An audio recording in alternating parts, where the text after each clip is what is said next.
Well, good morning. My name is Paul Jorgensen, and today I will be talking about doing some 3D model making using photogrammetry.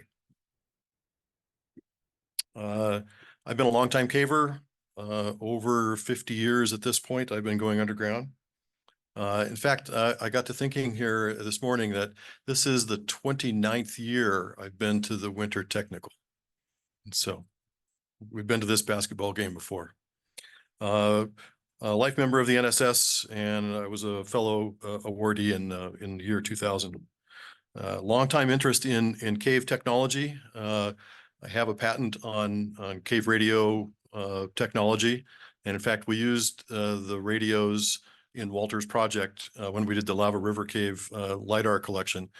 We brought along the cave radio, so we had communications, voice communications up with the surface back at the entrance of the cave, all the way to the back of the cave.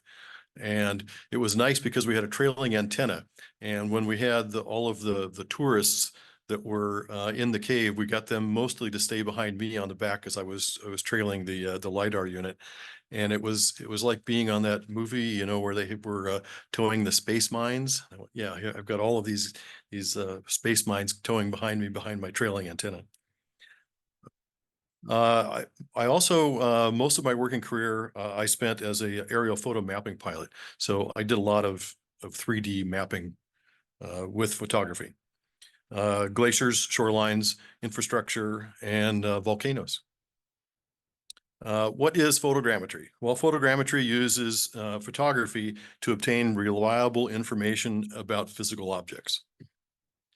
We can measure and interpret the photographic images to get a network of triangles, which produce a model of the thing that we're actually interested in. The triangulation network, also called a TIN or a TIN, can be draped with photographic pixels to create a 3D visualization of that object, which can be manipulated on a computer, so you can actually see the information that you're looking for later. We use multiple exposure stations on the same object.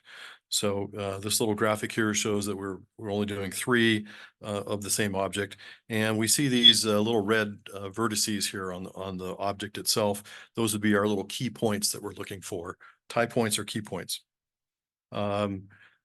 In the traditional aerial photography, we have a 60 to 80% forward lap so that we generate the stereo image to get to the 3D view. The stereo image that you create by doing this, because of the parallax, your eye is looking at from a different position, so your brain is able to move that into an apparent 3D object. And here's a really good example. Anyone ever seen a Viewmaster? Yeah. So what they do is they have a camera that has 2 lenses, take it simultaneously, or they do it as 2 different separate shots. And in the Viewmaster, you're actually looking at those 2 different shots from 2 different angles, and your brain puts that back into a 3D image. So if you're doing an object, you need to have lots of overlapping photos. And again, from my background, I know that 60 to 80% is a good overlap. So you have all of these key points or these tie points. And those tie points are the coincident points that you want to have in the photo. So you want to have no hiatuses. You want to make sure that you're covering all of the object that you're trying to photograph and make the model of. It has to be covered from multiple angles and at multiple times. Slide, John says your slides are not advancing. Somehow on the Zoom, we're seeing your main program screen. of the Cool. presentation. Thanks, John, Yeah. and everybody. We'll take care of that right now.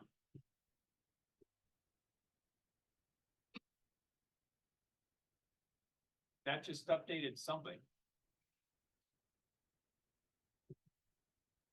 Now it's working, or something changed. Not all change is good.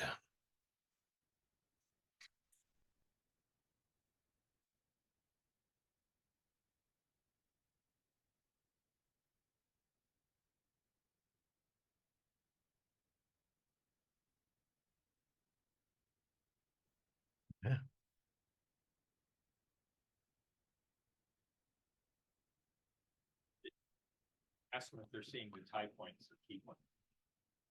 Okay, are you seeing it now? Yeah, Okay. Let me see if I can get it to play it again.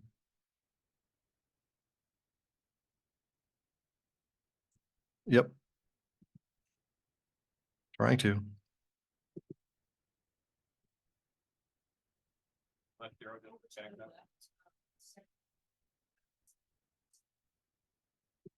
Here we go. The Zoom still sees the other screen. somehow. Interesting. Wow, isn't that fun? Okay, well, let's go back to Zoom and we'll stop it and try to start it again.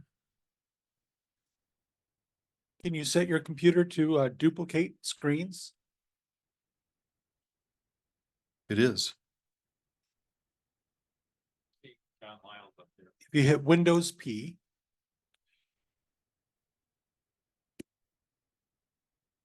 That brings up Paint. what was that? The Windows it key. worked. It worked fine on the previous presentation, but I guess Ray was advancing the slides. Yeah. Okay.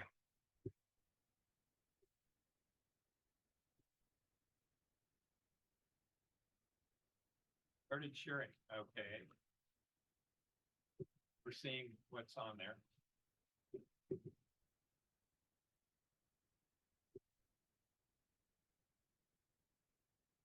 So if you go to previous slide, from slide, hit it. From beginning, okay. Well, neither one appears to be happy. Oh, here comes IT. It's all spread. Oh, stop it. Pardon me. So this is bringing up what? There we go. So this is on duplicate. Yeah. That's the strangest thing.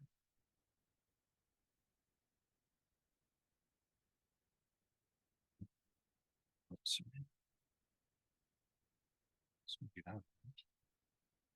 We'll go back up to duplicate. Oh, sorry.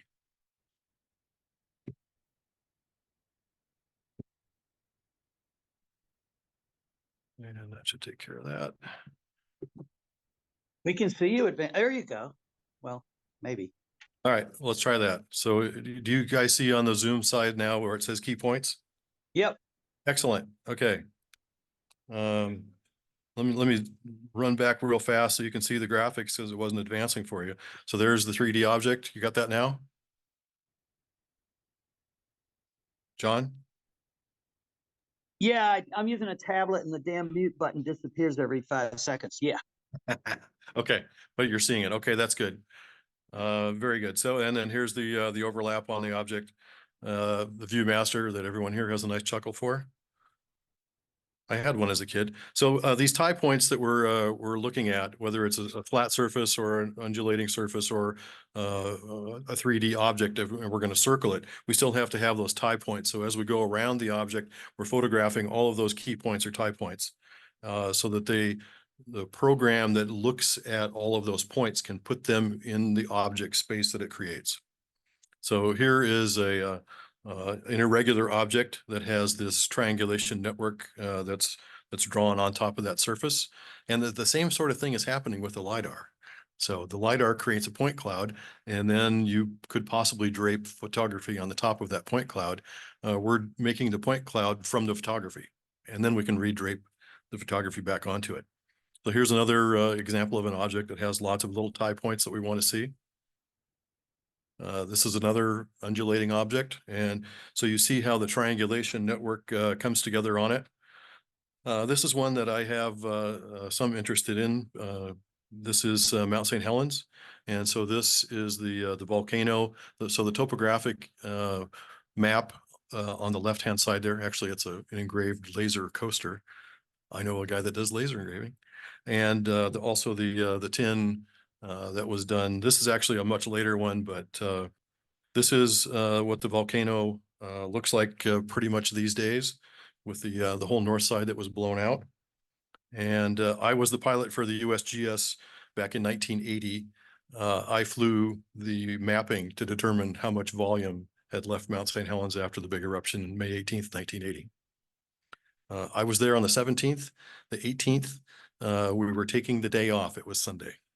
We had flown 21 days before and the mountain blew up on Sunday morning. I heard the reverberation shake where we were. I was about 60 miles north of Seattle at that point in my parents' house, and I thought a truck had hit the house. Anyway, so this is someone's taken the before and after topographic, and they've done a 3D print of it on their 3D printer. So here's your before and after. So the example I'm going to show you today on how to do this is some dinosaur bones. I found the dinosaur bones and some casts of the bones in rock up in Utah several years ago, was the original find. And just in the last couple of years, I found these newer casts that I'll be showing you today. So in 2023, I did photography to create the 3D model of a couple of these finds. So the process is you have to collect the data. So that's the photos that we're taking. You have to process the data using the software. The software I'm using is called Regard 3D. It's an open source free software. And then you get to view the results. So here is the find day photos. Of the one one object we're going to show today. This particular cast of a bone was inside a boulder. So the boulder was like this. The bone was trapped inside this sediment that was around it, and the boulder had split. And I was walking along the hillside, and I went, "Well, that's interesting. Let's see what's inside the boulder that split." And turns out here is the cast of the bone, left half and right half. Well, the bone itself is all missing, but you can see on the one part there that there's a little extrusion where the minerals got in. It was obviously a break in the bone at that point, but the surface where the bone was is actually very nice and smooth. This is the second find of the trip. This was another fairly good size impression of a bone. This particular one, the long bone was almost a meter long, so it was a good size animal. And there is just a little bit of bone that's left up in the what would be the upper section of this this image. There's just a little bit of the bone that hasn't eroded away on this one yet. So these are 2 of the 20 shots that I took in 2023. The first shots there were from the Discovery Day. And so this is, I stuck a yardstick in here and thinking that it would resolve nicely. It's one thing that didn't work all that well. However, making a run like this, so you have something to measure against and then come back and do it again would be worthwhile, I think. So you need to select the photos to be included in the model.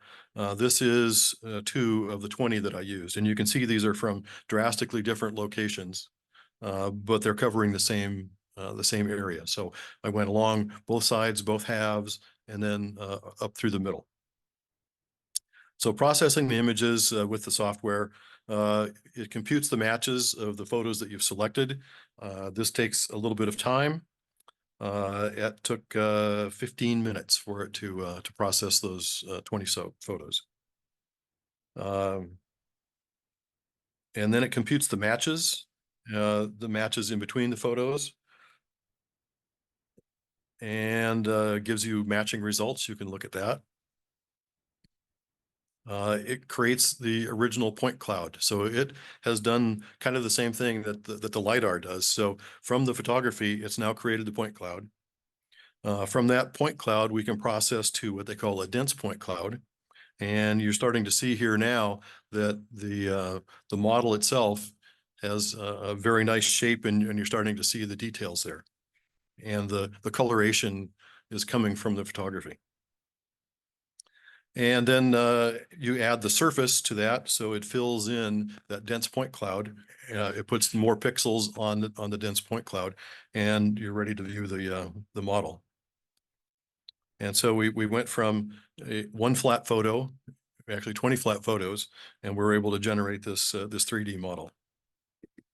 So we will show, if I can get this part to work now. What do you see on the outside there now? Lake with a boat. Yeah, Stream. that's actually the Puget Sound from my trip last year.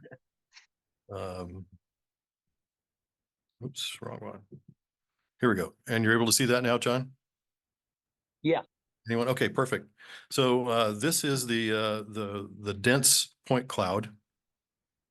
And so now in the model here inside the computer, see we have the rotating sphere, and I can look, we can rotate the thing, we can zoom in, and are able to see the different parts of the actual object itself right there. And now if we look at the surface, we have the same thing, but it has the addition of the extra photo pixels that have been put on there. That process of adding the photo pixels to the tin and putting them in their orthometrically correct position is called making an orthophoto. So the orthophoto is as good as a map. It is the map of the thing, and all the pixels are put in their perspective position. If you have a photo of something, a photo is not a map. A photo is a photo because you have all of these angles that are separate. You have one observation point, but everything that's further away from that direct point underneath the camera or direct point away from the camera is going to have a lean to it. So you're only looking at one surface on that side. And so where is the base and where is the top?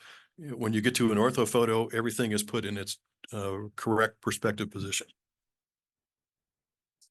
2 minutes, he says. Okay. All right.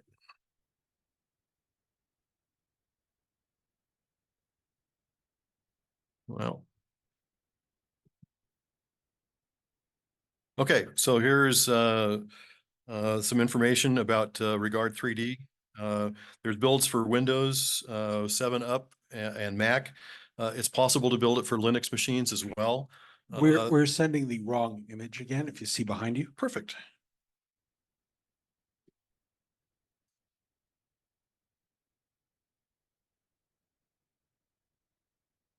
No?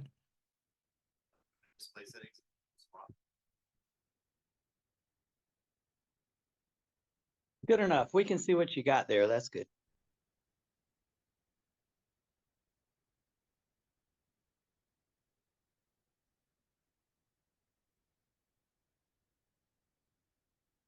That did it.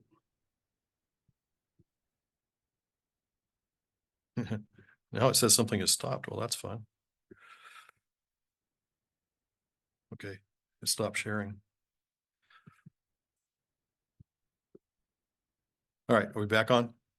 There we are. Okay.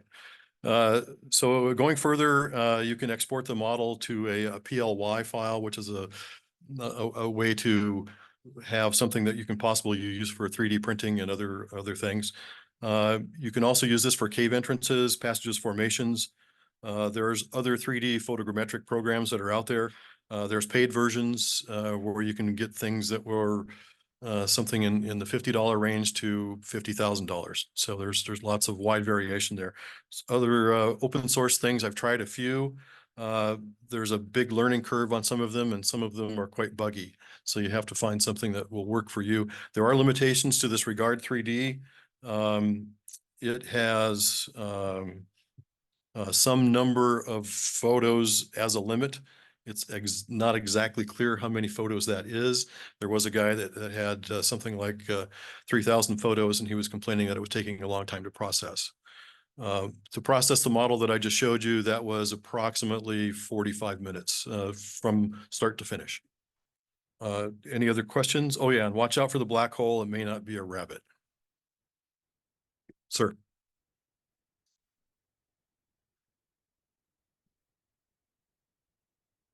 You can use a wide angle lens if you want. The distortion is going to be worse. A normal lens or slightly telephoto actually is probably better because it keeps that radial displacement is what it actually is from being so large. Gotcha. Okay, thank you, Paul.